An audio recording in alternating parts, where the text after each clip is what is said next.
Most people think learning is about collecting facts and information, but Einstein showed this to be completely false. Instead, his genius came from 3 counterintuitive habits that only a small minority of people use. Habits that are surprisingly hard to master, but which can transform the way you learn and innovate. I've taught these habits to students at virtually all levels, especially habit number 3, without which none of these other habits truly works. So let's take a look at the first habit, curiosity maxing. Now, in other videos, I've explained that starting with a learning goal is key. In other words, it's important to be clear about exactly what you want to learn, to what level you want to learn it, and in what time frame. And this is exactly why I've always started my one-on-one sessions with students by helping them define exactly that, and then building a curriculum plan around that goal. But Einstein understood something that we all secretly realize, namely that there's often a disconnect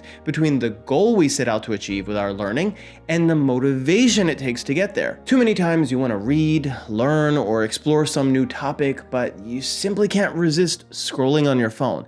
Or let's face it, sometimes you're just too tired or overwhelmed. And so how did Einstein overcome this? Well, when he was just a boy, he fell sick and was stuck in bed for weeks. To keep him entertained, his father gave him a simple compass. Now, think about that moment. A little needle inside a glass case, always pointing in a certain direction, no matter how he turned it. For most kids, it would have been just a toy. But for Einstein, it was a mystery. Why did the needle move? What invisible force could possibly pull it in one direction, even when nothing seemed to touch it? That compass became more than just an object. It became a symbol of wonder.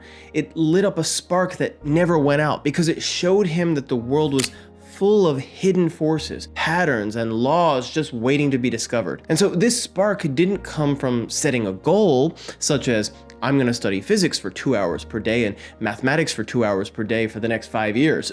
Yes, that structure eventually came, but his curiosity came first. And what that curiosity did was set up a reward system in his brain. You see, your brain has the ability to crave light, instant sort of rewards and deep, more substantive sort of rewards. Those light rewards are like junk food or social media. They provide instant rewards, but research has shown that over time, it is actually possible to gradually rewire your brain to prefer deeper, substantive rewards such as reading or tackling some difficult problem. But how exactly have I instilled this habit, what I call curiosity maxing, in both myself and my students? And how can you do the same? Well, although I've taught everything from sales training to essay writing to statistics, one of the most popular subjects students have come to me for help with is academic test prep. And let's be real, this is one of the most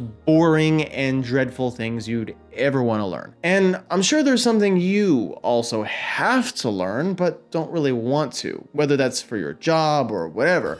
And so here's how I've helped students build their curiosity, even given this obstacle. First things first, I really want to know what the students' hobbies and interests are. Is it history, some area of science, some specific sport, or even just video games? Well, what I've found is that you can start asking questions about pretty much anything. How the skills for history and science align with test prep topics might be more obvious. But what about if you're interested in sports? Well, in that case, you can start sparking curiosity by asking questions such as, what are the principles of nutrition, physiology, and even physics that are involved in that sport? And now you can immediately tie it to some of the skills needed to do well on the test.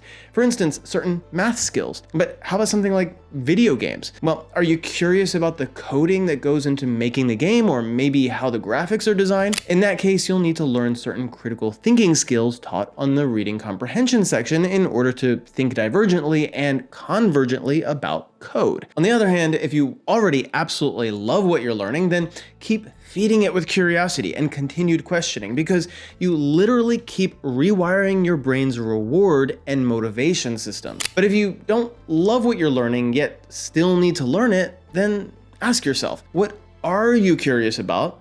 And in what way are the skills you need to learn tied to that curiosity? Dig deep, because this was one of the cornerstones of Einstein's success. And while curiosity will naturally help you push through even when you're mentally or physically exhausted, there's another aspect of motivation we have to address that Einstein absolutely mastered, namely our second habit, embracing failure and rejection. Throughout Einstein's life, he experienced massive failures. For example, when he was young, his teachers actually told him he would never amount to anything. He was slow to speak as a child, struggled in the rigid school system, and even failed his first attempt at the entrance exam to the Swiss Federal Polytechnic in Zurich. Imagine that.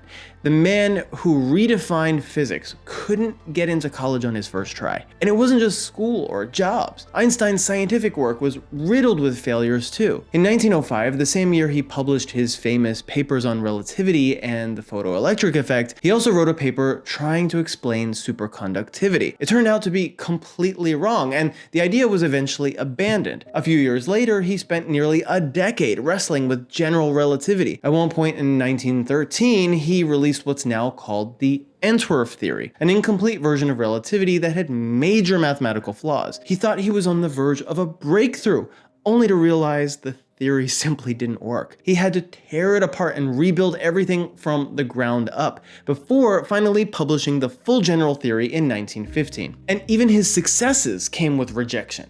When he first proposed the photoelectric effect, many physicists didn't believe him. His work was ignored for years. And in the 1920s, he pushed back against quantum mechanics with his famous phrase, "God does not play dice with the universe." But his alternative ideas, like the Einstein-Rosen unified field attempts, never panned out. He spent decades publishing papers on unification, none of which solved the problem.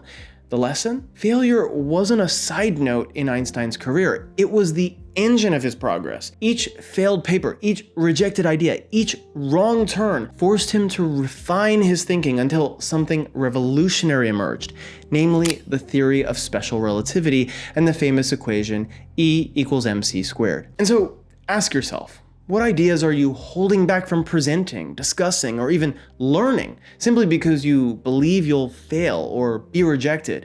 What challenges aren't you engaging with simply because you think they're above your level? You see, with my own students, I've essentially flipped the script to subtly brainwash them for success. Whenever they get a wrong answer, or better yet, whenever they do horribly on an entire section, I celebrate it with them. I usually say something like, "That's awesome. Now we have a lot of data we can work with and a lot of patterns we can start analyzing to see exactly what the gaps are in your understanding." And at first, students are a bit confused, but slowly they start to get it.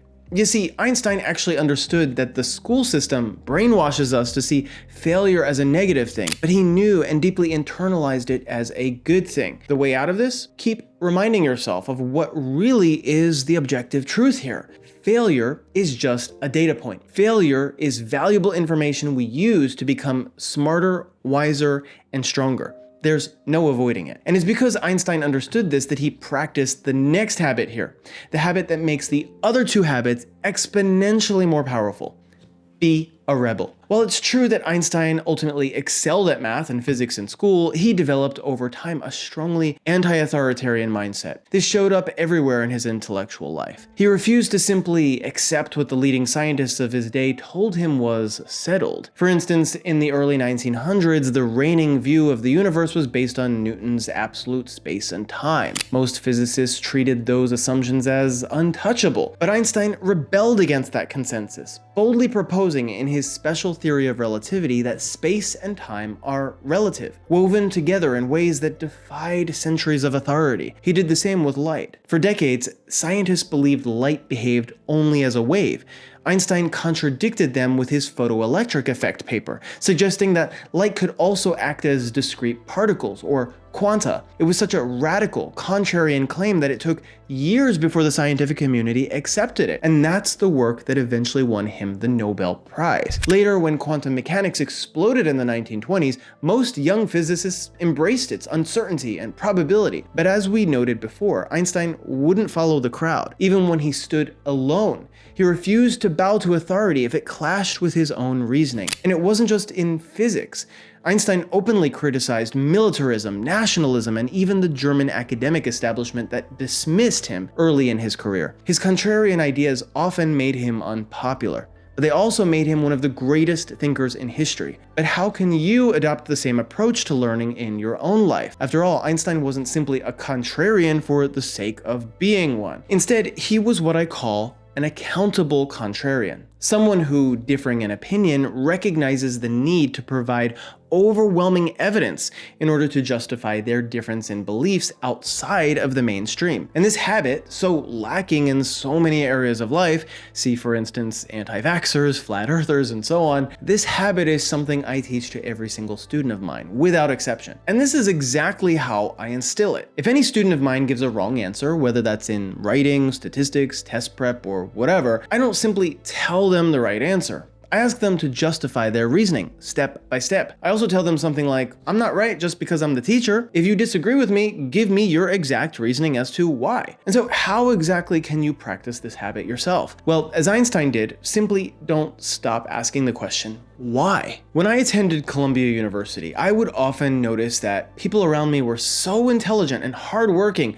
but never did they stop to ask why what the professor said in class was correct, or even more simply, what were the deeper, underlying principles that made some equation or idea valid in the first place. Now, unfortunately, although most academic institutions pride themselves on training you to be a great thinker, they don't really. They mostly train you to be a great regurgitator of information. And this was something Einstein noted and deeply disliked as well. And I believe this is one of the many reasons for the rise in anti-intellectualism, namely that the core mission of education, i.e. to become a better overall thinker and person, has been lost because it's been so tied up with another core mission, getting a job.